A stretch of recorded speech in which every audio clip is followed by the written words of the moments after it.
What's up mga kasolo? Welcome again to my YouTube channel and you are watching Dan Solo TV. So in today's video, mag-i-install ulit ako ng accessory sa aking Yamaha Mio Aerox 2021. So wala pang iba, ito yung Shark Power na matting. So mag-i-install ako ng matting dito sa aking Mio Aerox. So kung mapansin mo, madumi na siya and gusto ko lang palitan para medyo may konting pogi o forma sa aking Aerox. And of course, mas makapit daw ito kaysa dun sa stock na matting. Sa mga nagtatanong, saan makakabili nito at magkano ang presyo nito. So, mabibili ito sa Shopee, sa mismong Surface Store. Nagkakahalaga siya sa around 700 to 800 pesos. Pero I will put a link in the description below kung interesado kayo. So, may iba't iba silang variation. Meron silang blue, may red, may black, may silver. So, it will depend kung anong kulay o taste ng kulay nyo para sa inyong Mio Aerox. So, ang napili ko is color blue. So ngayon naman mga kasolo, i-unwrap na natin tong Shark Power na Aerox matting. Tignan natin kung ano yung mga kasama niya. So we will do some quick overview kung ano yung ginamit na material, kung ano yung kanyang magiging ayos. Then we will proceed to installation. So ayan na mga kasolo, na-unwrap ko na yung Aerox 2021 na matting. So ito yung mga kasama niya kapag once na na-unwrap nyo yung mismong Aerox matting. So meron siyang mga screws and rubber nuts. So buksan natin kung anong itsura niya. So unahin muna natin, ito yung kanyang rubber nut. Ayan, rubber nut. And may kasama siyang Allen screw. So ayan, ayan yung Allen screw. So kung once na bumili kayo ng ganito sa Shopee o bumili kayo ng Aerox matting, make it sure na itong ating screw is as per seller, 18 pieces yung kanilang Allen screw, 18 pieces din itong kanilang rubber nut. So total is 36 pieces para lahat naka-intact and kompleto once na mahigpitan natin yung ating Aerox matting. So besides dyan sa ating rubber nut and screw, of course, ito yung ating mismong matting ng Mio Aerox natin. So kabilaan yan, left and right side ng ating Mio Aerox dito sa ilalim ng ating matting. So kabilaan yan, each matting may dalawang layer yan. So meron tayong tinatawag na first layer. Itong first layer, ito yung mismong ating pinaka rubber o yung pinaka grip ng ating paa once na naka-step tayo dun sa ating matting nating Mio Aerox. So may naka-embossed na Aerox na logo, and ito yung yung naka-embossed na to, yung apat na to, ito yung para mismong tapakan, yung tinatapakan ng ating shoes, and medyo rough siya. At yung susunod na layer niya is yung pinaka outer layer niya or yung pinaka parang design. So ayan, gawa siya sa alloy siya, magaan siya, and although bakal siya, pero kahit ganun pa man, ikakabit natin to sa ating rubber matting. Yan, naka-emboss pa rin siya mga kasolo. So ayan, kung mapapansin nyo, naka-emboss yung kanyang pinaka rubber. So basically hindi mo tatapakan itong alloy. So itong alloy parang magsuserve as design, pero ang pinakatatapakan mo talaga dito yung naka-emboss na rubber. At the same time, hindi rin siya mukhang dumihin. So ayan, kasi yung stock ng Mio Aerox is once nakatapak tayo ng mga alikabok, mga buhangin, minsan madumihin siyang tignan. Pero I bet siguro dito sa product na to is malilesen yung buhangin o yung maduming tignan. So dahil meron na siyang alloy na design na kung saan madaling mag-disperse yung mga buhangin. So ngayon naman mga kasolo, bali 2 piraso ito na lahat yon. And now samahan nyo ako, i-install ko to sa aking Mio Aerox. So let's go.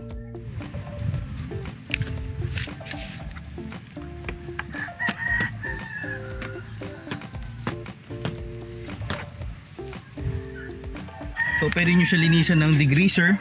Ang gamit ko itong MTX na Quick Shine. So mabilisan lang naman to. Kaya niya mag-absorb ng dumi o ng dirt and grime. So car wash free na siya. Then gamit tayo ng cloth. So ang goal lang naman natin dito is ma-disperse lang yung dust. Dandahan lang. Ayan o, kapit. So ang next step natin mga kasolo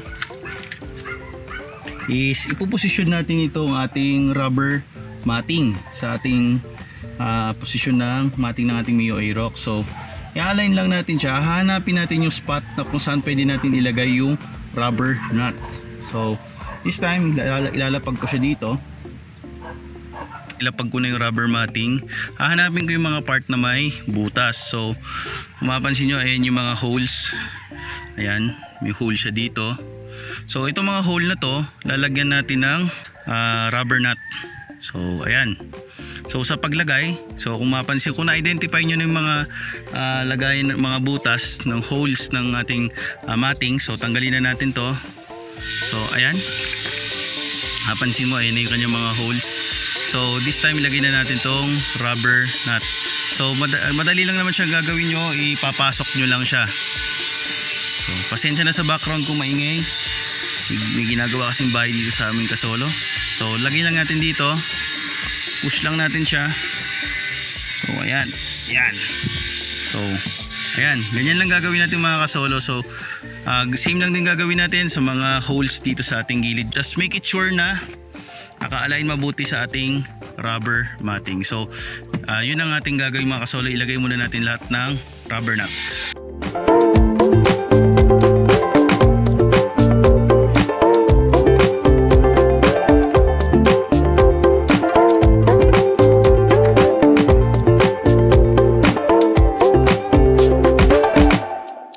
Ayan na mga kasolo, nalagay na natin yung mga rubber nut sa aking Mio Aerox. So masusunod natin is i-position natin tong ating rubber matting.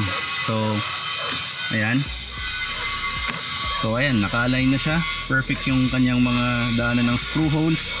So next na gagawin natin is i-align natin itong ating pinaka-alloy niya o yung pinaka-outer layer niya. So basically, kung makikita mo yung shape niya is parang siyang naka-bend siya. So ang gagawin natin is i-bend itong alloy na outer layer. So kung ganyan, so bend nyo lang siya ng konti, kasi kapag in-screw din natin itong mga kasolo, mabibend talaga. Ganyan, bend lang natin siya konti, then i-align natin siya ng maayos. So ayan, so i-bend lang natin siya mga kasolo. So ganyan, bend lang natin siya sa ma-align. So tulak nyo lang siya hanggang sa lumabas yung pinaka emboss ng rubber ng ating Mio Aerox. Ayan ang ating matting. So kasi lumabas yung pinaka rubber matting nya, push nyo lang hanggang sa magkaroon ng emboss. Lumabas, umangat yung mismong pinaka rubber nya. So ayan, ito lang yung part na mahirap talaga mga kasolo, yung alignment. So after na natin ma-align ng maayos mabuti mga kasolo, next is maglalagay na tayo ng ating screws, Allen screws. Gagamit tayo ng size 2 na Allen key. So ayan, maliit lang siya. Tapos hihigpitan natin gamit itong Allen screw papunta doon sa ating matting. So sa paghigpit, unahin muna natin yung left corner until dahan-dahan natin siya i-align at higpitan hanggang sa ma-reach natin yung pinakadulo ng ating matting. So umpisa na natin. So sa paghigpit, pasok nyo lang itong bolt ay itong Allen screw. Higpit din mga kasol, the best i-push natin to, itong matting, tapos higpitan natin para mas mabend pa yung bakal mabuti. So ganyan, saktong higpit lang. Kung gusto nyo sobrang higpit, much better kung mas mahigpit kasi para mag-bend pa mabuti yung pinakabakal nya. So after nyan, next natin i-align is yan dito sa kabila. So adjust lang natin na konti yung rubber nya, push down natin.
So ayan na mga kasolo, nahigpitan ko na yung Aerox matting natin sa aking Aerox version 2.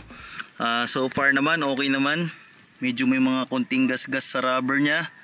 So yan ang one thing na hindi ko nagustuhan dito sa Aerox matting na to. Madali siya magasgas yung kanyang mga rubber.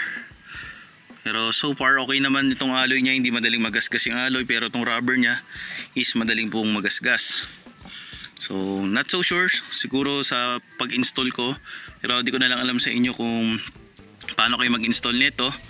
And nahirapan ako sa pag-install nito kasi kailangan dapat align na align mabuti, naka-emboss mabuti yung mga rubber niya. Tulad dito medyo may konting space, kailangan nyo pang higpitan or i-adjust itong mga rubber. So dito naman sa part na to okay na ako dito, and tinesting ko na siyang tapakan. So tapakan natin. So ayan o, kapit to. Chinelas pa ako lang gumagalaw sa chinelas. So ayan, makapit siya. Basta-basta nagmo-move yung chinelas ko. Kung paano ko siya in-install dito sa left side, ganun din ang gagawin nyo sa right side. So ganyan ang naging kalalabasan niya. Mas naging maporma siyang tignan. Ayan, ayun yung matting niya. That's it mga kasolo, and I hope nagustuhan nyo itong aking vlog. And hindi pa huli ang lahat, mag-install pa ako ng mga accessories sa aking Mio Aerox. So better watch out sa aking mga susunod na video. Please leave a like, share and subscribe, and click the notification bell to get always updated. Once again mga kasolo, see you next time. So this time, cameo muna tayo.